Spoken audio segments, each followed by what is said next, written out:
प्यारे दोस्तों, ਅੱਜ ਅਸੀਂ ਵਰਲਡ ਪਾਪੂਲੇਸ਼ਨ ਡੇ ਮਨਾ ਰਹੇ ਹਾਂ। ਵਰਲਡ ਪਾਪੂਲੇਸ਼ਨ ਡੇ ਦੀ ਅਹਿਮੀਅਤ ਹੋਰ ਵੀ ਵੱਧ ਜਾਂਦੀ ਹੈ ਜਦੋਂ ਅਸੀਂ ਪ੍ਰਜਨਨ ਸਿਹਤ ਨੂੰ ਔਰਤ ਦੀ ਤੰਦਰੁਸਤੀ ਨਾਲ ਜੋੜਦੇ ਹਾਂ। ਜੇ ਔਰਤ ਤੰਦਰੁਸਤ ਹੋਵੇਗੀ ਤਾਂ ਉਹ ਤੰਦਰੁਸਤ ਬੱਚੇ ਨੂੰ ਪੈਦਾ ਕਰੇਗੀ। ਜੇ ਬੱਚਾ ਤੰਦਰੁਸਤ ਹੋਏਗਾ ਤਾਂ ਉਹਦੀ ਜੀਣ ਦੀਆਂ ਸੰਭਾਵਨਾ ਵੱਧ ਜਾਣਗੀਆਂ। ਜਦੋਂ ਜੀਵਨ ਦੀਆਂ ਸੰਭਾਵਨਾ ਵੱਧ ਜਾਣਗੀਆਂ ਤਾਂ ਬੱਚੇ ਜਿਹੜੇ ਭਵਿੱਖ ਵਿੱਚ ਔਰਤ ਘੱਟ ਪੈਦਾ ਕਰੇਗੀ।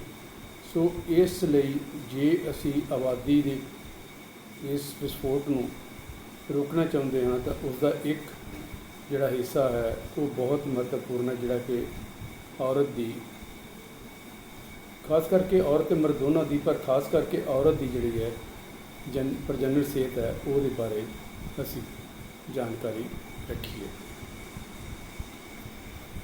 ਸੋ ਪ੍ਰਜਨਨ ਸਿਹਤ ਦੀ ਜਦੋਂ ਗੱਲ ਕਰਦੇ ਹਾਂ ਤਾਂ ਇਹ ਦਾ ਜਿਹੜਾ ਸੰਬੰਧ ਹੈ ਉਹ ਸਾਡੇ ਜਨਨ ਅੰਗਾਂ ਨਾਲ ਜੁੜਿਆ ਹੈ। ਸੋ ਜਨਨ ਅੰਗਾਂ ਦਾ ਤੰਦਰੁਸਤ ਹੋਣਾ ਅਤੇ ਉਹਨਾਂ ਦਾ ਠੀਕ ਤਰ੍ਹਾਂ ਕੰਮ ਕਰਦੇ ਰਹਿਣਾ ਹੀ ਰਿਪਰੋਡਕਟਿਵ ਹੈਲਥ ਨਾਲ ਨਹੀਂ ਜੁੜਦਾ। ਇਸ ਨਾਲ ਹੋਰ ਵੀ ਬਹੁਤ ਕੁਝ ਜੁੜਿਆ ਹੁੰਦਾ ਹੈ, ਜਿਹੜਾ ਕਿ ਸਰੀਰਕ ਤੌਰ 'ਤੇ ਉਹ ਔਰਤ ਮਰਦ ਕਿੰਨੇ ਤੰਦਰੁਸਤ ਨੇ, ਭਾਵਨਾਤਮਕ ਤੌਰ 'ਤੇ ਕਿਸ ਤਰ੍ਹਾਂ ਦੇ ਨੇ, ਉਹਨਾਂ ਦਾ ਵਿਵਹਾਰਵਾਦੀ ਕੀ ਹੈ, ਵਿਵਹਾਰ ਕਿਸ ਤਰ੍ਹਾਂ ਦਾ ਹੈ, ਪਰ ਉਹ ਸਮਾਜਿਕ ਤੌਰ 'ਤੇ ਕਿੰਨੇ ਕੁ ਤੰਦਰੁਸਤ ਨੇ। ਸੋ ਇਹ ਸਾਰੀ ਤਰ੍ਹਾਂ ਦੀ ਤੰਦਰੁਸਤੀ ਜਿਹੜੀ ਹੈ ਉਹ ਰਿਪਰੋਡਕਟਿਵ ਹੈਲਥ ਦਾ ਇੱਕ ਪਾਰਟ ਬਣਦੀ ਹੈ।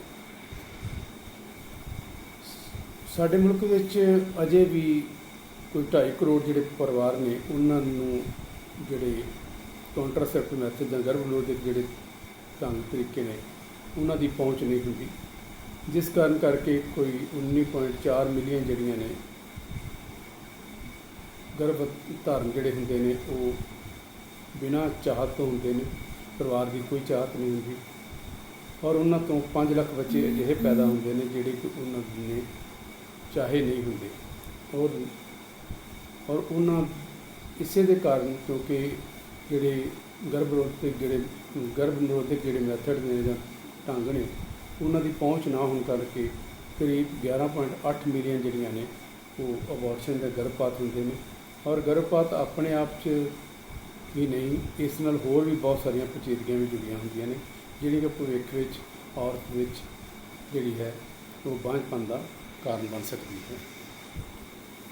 ਜਿਹੜੀਆਂ ਆਮ ਵੇਖਣ ਨੂੰ ਜਿਹੜੀਆਂ ਸਾਡੀ ਸਿਹਤ ਨਾਲ, ਪ੍ਰਜਨਨ ਸਿਹਤ ਨਾਲ ਜਿਹੜੀਆਂ ਸਮੱਸਿਆਵਾਂ ਨੇ ਉਹਨਾਂ ਵਿੱਚ ਇੱਕ ਤਾਂ ਆਬਾਦੀ ਦਾ ਵਿਸਫੋਟ, ਦੂਸਰਾ ਇਹ ਹੈ ਕਿ ਜਿੱਦਾਂ ਅਸੀਂ ਪਹਿਲਾਂ ਵੀ ਗੱਲ ਕੀਤੀ ਹੈ ਕਿ ਗਰਭ ਨਿਰੋਧਕ ਜਿਹੜੇ ਢੰਗ ਤਰੀਕੇ ਨਾ ਮਿਲਣ ਕਰਕੇ ਜਾਂ ਪਹੁੰਚ ਉਹਨਾਂ ਦੀ ਨਾ ਹੋਣ ਕਰਕੇ ਬਹੁਤ ਸਾਰੀਆਂ ਅਬੋਰਸ਼ਨਸ ਜਿਹੜੀਆਂ ਗਰਭ ਧਾਰਨ ਹੋ ਜਾਂਦੇ ਨੇ ਜਿਨ੍ਹਾਂ ਦੀ ਜ਼ਰੂਰਤ ਨਹੀਂ ਹੁੰਦੀ।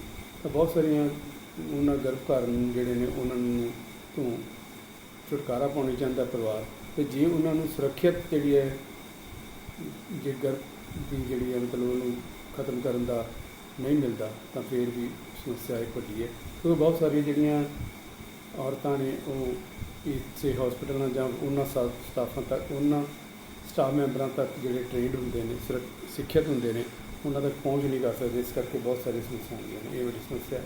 ਉਸ ਦੇ ਨਾਲ ਹੀ ਜਿਹੜੀ ਸਮੱਸਿਆ ਪਹਿਲਾਂ ਜਿਹੜੀ ਹੈ ਜਿਨਸੀ ਬਿਮਾਰੀਆਂ ਦੇ ਨਾਲ ਔਰ ਉਸ ਦੇ ਨਾਲ ਜਿਹੜੀ ਸਭ ਤੋਂ ਖਤਰਨਾਕ ਜਿਹੜੀ ਹੈ HIV ਏਡਸ। ਔਰ ਜਿਵੇਂ ਅਸੀਂ ਪਹਿਲਾਂ ਗੱਲ ਕੀਤੀ ਹੈ ਕਿ ਜੇ ਅਨਸੁਰੱਖਿਅਤ ਜਿਹੜੀ ਅਬੋਰਸ਼ਨ ਹੁੰਦੀ ਹੈ ਜਾਂ ਗਰਭਪਾਤ ਹੁੰਦਾ ਹੈ ਤਾਂ ਉਹਦੇ ਨਾਲ ਬਾਂਝਪਨ ਦੇ ਚਾਂਸਿਸ ਵੀ ਵੱਧ ਜਾਂਦੇ ਨੇ। ਸੋ ਜਦੋਂ ਅਸੀਂ ਇਹਦੀ ਰਿਪਰੋਡਕਸ਼ਨ ਦੀ ਗੱਲ ਕਰਦੇ ਹਾਂ ਜਾਂ ਕੀ ਕਹਿ ਸਕਦੇ ਪੀੜ੍ਹੀ ਨੂੰ ਅੱਗੇ ਵਧਾਉਣ ਦੀ ਗੱਲ ਕਰਦੇ ਹਾਂ ਤਾਂ ਉਸ ਨਾਲ ਉਸ ਦੇ ਕੁਝ ਰਾਈਟਸ ਵੀ ਜੁੜੇ ਹੋਏ ਨੇ। ਸੋ ਜਦ ਤੱਕ ਉਹ ਰਾਈਟਸ ਨਹੀਂ ਹੁੰਦੇ ਔਰਤ ਦੇ ਹੈਲਦੀ ਹੋਣ ਦਾ ਔਰ ਜਿਹੜਾ ਰਿਪਰੋਡਕਸ਼ਨ ਨਾਲ ਜੁੜੀਆਂ ਗੱਲਾਂ ਦਾ, ਤਾਂ ਉਹਨਾਂ ਤੱਕ ਉਹ ਜਿਹੜਾ ਰਿਪਰੋਡਕਸ਼ਨ ਜਿਹੜੀ ਹੈ ਅੱਗੇ ਜਿਹੜਾ ਵਧਣਾ ਹੈ ਉਹਦਾ ਉਹ ਕਈ ਸਮੱਸਿਆਵਾਂ ਦੀ ਕਾਰਨ ਬਣ ਜਾਂਦਾ, ਜਿਵੇਂ ਅਸੀਂ ਪਹਿਲਾਂ ਦੱਸਿਆ। ਸੋ ਉਹਦੀ ਰਾਈਟ ਜਿਹੜਾ ਫੈਮਿਲੀ ਪਲੈਨਿੰਗ ਦਾ ਰਾਈਟਸ ਹੋਣਾ ਚਾਹੀਦਾ ਕਿ ਗਰਭ ਨਿਰੋਧਕ ਜਿਹੜੀ ਢੰਗ ਤਰੀਕਾ ਅਪਣਾਏ ਔਰ ਆਪਣੀ ਚੋਇਸ ਨਾਲ ਅਪਣਾਏ। जे उन्होंने अबॉर्शन हो गई और बच्चा नहीं रखना चाहते तो उस वास्ते सुरक्षित जी है गर्भपात दी सेवावां होण। कॉन्ट्रासैप्शन यूज़ करें, वो मिलने चाहिए ने कंट्रासैप्टिव मैथड्स।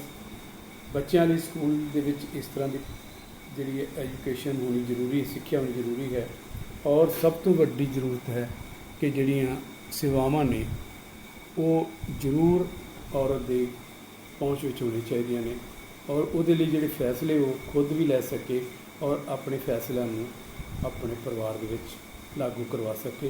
वो तो ही हो सकता जे ये इंपावरमेंट आएगी, अपने आप जो इंप्रूव करेगी अपने। सो ये लाभ भी हो सकते हैं जे असीं रिप्रोडक्टिव हैल्थ को अपनाते हाँ। तो एक तो है कि परिवार में जी तंदुरुस्त औरत होगी, तंदुरुस्त बच्चे होंगे और परिवार में चंगी तरह चला सकेगी। उसका फायदा कम्यूनिटी में भी होएगा, समाज में होएगा। और ये जे औरत जी ठीक ठाक रहेगी तो वो जोड़े खर्चे ने इलाज के वो भी घट जाएंगे, इस इकनॉमिक लाभ भी होएगा। बच्चों की जी तो माँ जी दोनों सुरक्षित रहेंगे तो वह भी अगों परिवार में फायदा होएगा, और गैप घटा बढ़ जाएगा और गैप करके बच्चों की जी नंबर है वो भी घटेगा। और सब तो ज़्यादा इंपोर्टेंट है कि जोड़ियाँ बीमारियाँ जिनसी बीमारियाँ ने उन्होंने को रोकथाम की जा सके। सो इसलिए जरूरी है कि असी रिप्रोडक्टिव हैल्थ को अपनाइए तो इन्होंने लाभां के नाल अपनी जी है स्टैंडर्ड में, जिंदगी के स्टैंडर्ड में, जिंदगी के पद्धर में उच्चा करिए। रिप्रोडक्टिव जो गलत करते हैं तो ये भी औरत के रिप्रोडक्टिव या रिप्रोडक्टिव नाल जुड़े जोड़े राइट्स ने, हक ने, वो मनुखी अधिकारों नाल जुड़े हक ने। और खास करके औरतों के जोड़े ये रिप्रोडक्टिव जी राइट्स ने या फिर जो जनरल सेहत नाल जुड़े जोड़े हक ने वो बहुत ही महत्वपूर्ण है। वो क्योंकि उसने फैसला लेना होंगे गर्भ जे अगर धारण हो गया अनवांटेड या मतलब जिनकी चाहत नहीं सी, वो गर्भ धारण हो गया तो अबॉर्शन करा सकती कि नहीं है, ये को अपना अधिकार है कि नहीं है। कॉन्ट्रासैप्ट वो अपनी मर्जी नाल अपनी चॉइस अनुसार यूज़ कर सकती कि नहीं कर सकती, ये भी उसको अधिकार है। सो ये जोड़े अधिकार ने बहुत महत्वपूर्ण ने, और ये अधिकार जोड़े ने वो मनुखी अधिकारों के विचों ही। सो ये तां ही अधिकार जोड़े ने इन्हां दी रेंज काफ़ी लंबी चौड़ी है। ये सिविल भी हो सकते हैं, पोलिटिकल भी हो सकते हैं, इकनॉमिक भी हो सकते हैं, सोशल राइट्स भी हो सकते हैं। और सब तो वड्डी इंपॉर्टेंट है कि डिस्क्रिमिनेशन जी है औरत ते मर्द की खास करके जी बच्चों से स्टार्ट हो जाती है, बचपन से स्टार्ट हो जाती है, वो नहीं होनी चाहिए। वो अपनी प्राइवेसी होनी चाहिए है और उसकी इन्फॉर्मेशन उन्होंने पूरी मिलनी चाहिए है, वो रिप्रोडक्टिव पीरियड हैल्थ के नाल रिलेटेड। और राइट टू फ्रीडम होना चाहिए है, वायलेंस वो ना हो। आम करके घरेलू जी वायलेंस है वो अजे भी बहुत ज़्यादा है, खास करके जो प्रैगनेंट लेडीज़ की बच्चे फीमेल हो रहे हैं। क्योंकि राइट टू जोड़ा हैल्थ की गल करते हैं, जब राइट टू जी रिप्रोडक्टिव हैल्थ की गल करते हैं तो वो जोड़ा सब तो इंपॉर्टेंट है कि जी बच्चा पैदा हो रहा है मेल या फीमेल है, वो भी उसका हक है कि वो रखे। मतलब ये नहीं है कि मेल की प्रैफरेंस हो तो फीमेल की प्रैफरेंस ना हो। सो ये जोड़ा भी है, और ये कारण करके अगर फीमेल है तो वो करके वो जी वायलेंस है या वो माड़ा व्यवहार है वो नहीं होना चाहिए। सो जी औरत की जोड़ा अधिकार है वो फैसले लैन का वो बहुत इंपॉर्टेंट है, तो ही वो अपने बारे और अपनी बराबरता बारे समाज में सोच सकती है।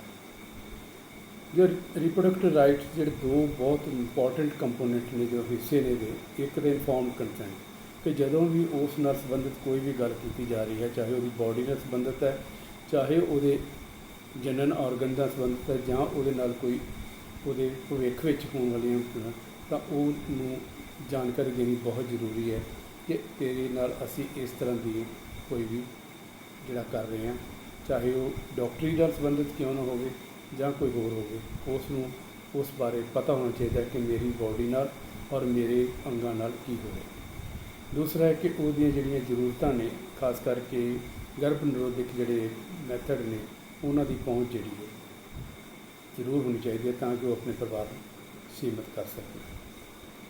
सो ह्यूमन राइट्स की वीमेन्स राइट्स के विच ਇਕੁਅਲੀ ਮਤਲਬ ਇੰਪੋਰਟੈਂਟ ਨੇ। ਜੇ ਹਿਊਮਨ ਰਾਈਟਸ ਨੇ ਤਾਂ वीमेन ਰਾਈਟਸ ਵੀ ਹੋਣਗੇ। ਸੋ ਇਹਦੇ ਵਿੱਚ ਜਿਹੜਾ ਬਹੁਤ ਅੱਛੇ ਤਰੀਕੇ ਨਾਲ ਬਚਪਨ 'ਚ ਹੀ ਪੜ੍ਹਾਇਆ ਜਾਂਦਾ ਹੈ ਕਿ ਕਿਸੇ ਨੂੰ ਕੋਈ ਅਧਿਕਾਰ ਨਹੀਂ ਕਿ ਉਹ ਤੁਹਾਡੀ ਸਰੀਰ ਨੂੰ ਛੂਹੇ। ਸੋ ਬਚਪਨ ਤੋਂ ਹੀ ਇੱਕ ਗੱਲ ਜਿਹੜੀ ਹੈ ਬੱਚਿਆਂ ਦੇ ਵਿੱਚ ਪਾਉਣੀ ਚਾਹੀਦੀ ਹੈ, ਖਾਸ ਕਰਕੇ ਜਿਹੜੀਆਂ ਫੀਮੇਲ ਬੱਚੇ ਨੇ, ਕਿ ਕੋਈ ਵੀ ਤੁਹਾਡੇ ਸਰੀਰ ਨੂੰ ਟੱਚ ਨਾ ਕਰੇ, ਚਾਹੇ ਉਹ ਕੋਈ ਵੀ ਹੋਵੇ। ਸੋ ਕਿਉਂਕਿ ਉਸ ਨੂੰ ਕਿਹਾ ਜਾਂਦਾ ਕਿ ਇਹ ਸਰੀਰ ਮੇਰਾ ਹੈ ਔਰ ਮੈਨੂੰ ਹੱਕ ਹੈ ਕਿ ਮੈਂ ਆਪਣੇ ਤਰੀਕੇ ਨਾਲ ਜਿਹੜਾ ਇਹਨੂੰ ਜੀਵਾਂ। ਔਰ ਜਦੋਂ ਮੈਂ ਰੀਪਰੋਡਕਟਿਵ ਪੀਰੀਅਡ 'ਚ ਹੋਵਾਂ, ਜਦੋਂ ਮੈਂ ਮਤਲਬ ਗਰਭ ਧਾਰਨ ਕਰਨ ਦੀ ਉਮਰ ਵਿੱਚ ਹੋਵਾਂ, ਅਤੇ ਮੇਰੀ ਚੋਇਸ ਹੋਵੇ ਕਿ ਮੈਂ ਗਰਭ ਧਾਰਨ ਕਰਨਾ ਔਰ ਕਦੋਂ ਕਰਨਾ ਔਰ ਕਿੰਨੇ ਸਮੇਂ ਤੋਂ ਬਾਅਦ ਜਿਹੜਾ ਮੈਂ ਬੱਚਾ ਪੈਦਾ ਕਰਨਾ ਔਰ ਕਿਹੜਾ ਬੱਚਾ, ਦੂਸਰਾ ਬੱਚਾ ਅਗਰ ਕਰਨਾ ਹੈ ਤਾਂ ਕਿੰਨਾ ਗੈਪ ਮੇਰਾ ਹੋਣਾ ਚਾਹੀਦਾ। ਸੋ women must have the right to independent responsible decision, so that is ਉਹਦੇ ਨਾਲ ਹੀ ਉਹ ਆਪਣੀ ਜਿਹੜਾ ਹੈ ਆਪਣੇ ਪਰਿਵਾਰ ਨੂੰ ਨਿਯੰਤਰਿਤ ਕਰ ਸਕੇਗੀ ਔਰ ਉਹਦੇ ਨਾਲ ਹੀ ਜਿਹੜੇ ਆਪਣੇ ਵਰਤੋਂ ਜਿਹੜੇ ਮੈਥਡ ਵਰਤਣੇ ਨੇ ਉਹਨੇ ਗਰਭ ਨਿਰੋਧਕ ਲਈ ਉਹ ਆਪਣੀ ਚੁਣ ਸਕੇਗੀ ਔਰ ਉਹਦੇ ਨਾਲ ਉਹਦਾ ਜਿਹੜਾ ਰਹਿਣ ਸਹਿਣ ਹੈ, ਉਹਦਾ ਸਟੈਂਡਰਡ ਆਫ ਲਿਵਿੰਗ ਹੈ, ਉਹ ਜਿਹੜਾ ਇੰਪਰੂਵ ਹੋਵੇਗਾ। ਸੋ ਇਸ ਲਈ ਜ਼ਰੂਰੀ ਹੈ ਕਿ ਔਰਤ ਜਿਹੜੀ ਹੈ ਉਹਨੂੰ ਇੰਪਾਵਰ ਕੀਤਾ ਜਾਵੇ, ਉਹਨੂੰ ਅਧਿਕਾਰ ਦਿੱਤੇ ਜਾਣ, ਉਹਨੂੰ ਕੁਝ ਹੱਕ ਦਿੱਤੇ ਜਾਣ, ਉਹਨੂੰ ਇਸ ਲੈਵਲ 'ਤੇ ਲਿਆਂਦਾ ਜਾਵੇ, ਭਾਵੇਂ ਉਹ ਇਕਨੋਮਿਕਲੀ ਹੋਵੇ, ਪੋਲੀਟੀਕਲੀ ਹੋਵੇ ਔਰ ਐਜੂਕੇਸ਼ਨਲੀ ਹੋਵੇ। ਸੋ ਇਹਨਾਂ ਜਗ੍ਹਾ 'ਤੇ ਉਹਦੀ ਜਿਹੜੀ ਹੈ ਉਹਦੀ ਪਾਰਟੀਸਪੇਸ਼ਨ ਹੈ, ਉਹਦੀ ਹਿੱਸੇਦਾਰੀ ਹੈ, ਉਹਨੂੰ ਵਧਾਇਆ ਜਾਵੇ।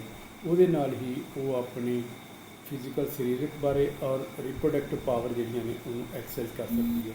ਅਦਰਵਾਈਜ਼ ਉਹ ਸੰਭਵ ਨਹੀਂ ਹੈ ਕਿ ਉਹ ਕਰ ਸਕੇ। ਸੋ ਇਸ ਲਈ ਜ਼ਰੂਰੀ ਹੈ ਕਿ ਉਹ ਚੀਜ਼ਾਂ ਜਿਹੜੀਆਂ ਨੇ, ਜਿਹੜੀਆਂ ਉਹਦੀ ਅਧਿਕਾਰਾਂ ਦੀਆਂ ਗੱਲ ਕਰਦੀਆਂ ਨੇ, ਉਹਨਾਂ ਨੂੰ ਉਹ ਫਾਲੋ ਕਰ ਸਕੇ।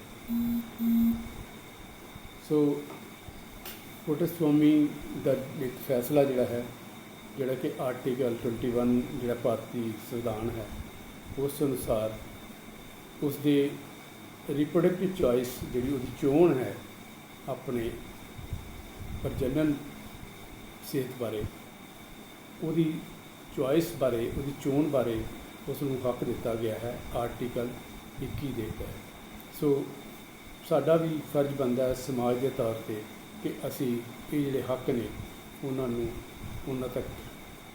ਲੈਣ ਵਿੱਚ ਮਦਦ ਕਰੀਏ ਔਰ ਸਮਾਜ ਨੂੰ ਅੱਛਾ ਬਣਾਉਣ ਲਈ ਅਗਰ ਔਰਤ ਜਿਹੜੀ ਹੈ ਉਹ ਪੜ੍ਹ ਲਿਖ ਜਾਏਗੀ, ਹਿੱਸੇਦਾਰੀ ਪਾਏਗੀ, ਤਾਂ ਇੱਕ ਚੰਗਾ ਸਮਾਜ ਬਣੇਗਾ। ਉਹ ਤਾਂ ਹੀ ਸੰਭਵ ਹੈ ਜੇ ਰਿਪਰੋਡਕਟਿਵ ਹੈਲਥ ਉਹਦੀ ਠੀਕ ਹੋਏਗੀ। ਰਿਪਰੋਡਕਟਿਵ ਹੈਲਥ ਜਿਹੜੀ ਹੈ ਉਹਦੇ ਹੈਲਦੀ वीमेन ਦੇ ਨੂੰ ਬਲ ਜਾਏਗੀ ਔਰ ਉਹਦੇ ਨਾਲ ਬੱਚੇ ਜਿਹੜੇ ਨੇ ਵੀ ਤੰਦਰੁਸਤ ਹੋਣਗੇ ਔਰ ਅਲਟੀਮੇਟਲੀ ਜਿਹੜਾ ਸਮਾਜ ਜਿਹੜਾ ਉਹ ਵਧੀਆ ਬਣੇਗਾ। ਸੋ ਅੱਜ ਸੰਸਾਰ ਜਿਹੜੀ ਆਬਾਦੀ ਦਿਵਸ 'ਤੇ ਸਾਡਾ ਇਹੀ ਮੈਸੇਜ ਹੈ ਕਿ ਅਸੀਂ ਔਰਤਾਂ ਦੀ ਰਿਪਰੋਡਕਟਿਵ ਹੈਲਥ ਦੇ ਬਾਰੇ ਖਿਆਲ ਰੱਖੀਏ ਔਰ ਉਹਦੇ ਜਿਹੜੇ ਰਿਪਰੋਡਕਟਿਵ ਰਾਈਟਸ ਨੇ ਉਹਨਾਂ ਦੀ ਗੱਲ ਕਰੀਏ ਤਾਂ ਕਿ ਇਹ ਅਵੇਅਰਨੈਸ, ਇਹ ਜਾਣਕਾਰੀ ਜਿਹੜੀ ਹੈ ਸਮਾਜ ਵਿੱਚ ਫੈਲੇ ਔਰ ਔਰਤ ਜਿਹੜੀ ਹੈ ਉਹ ਆਪਣੇ ਸਮਾਜ ਵਿੱਚ ਆਪਣੀ ਥਾਂ ਜਿਹੜੀ ਹੈ ਬਣਾ ਸਕੇ। ਬਹੁਤ ਬਹੁਤ ਧੰਨਵਾਦ।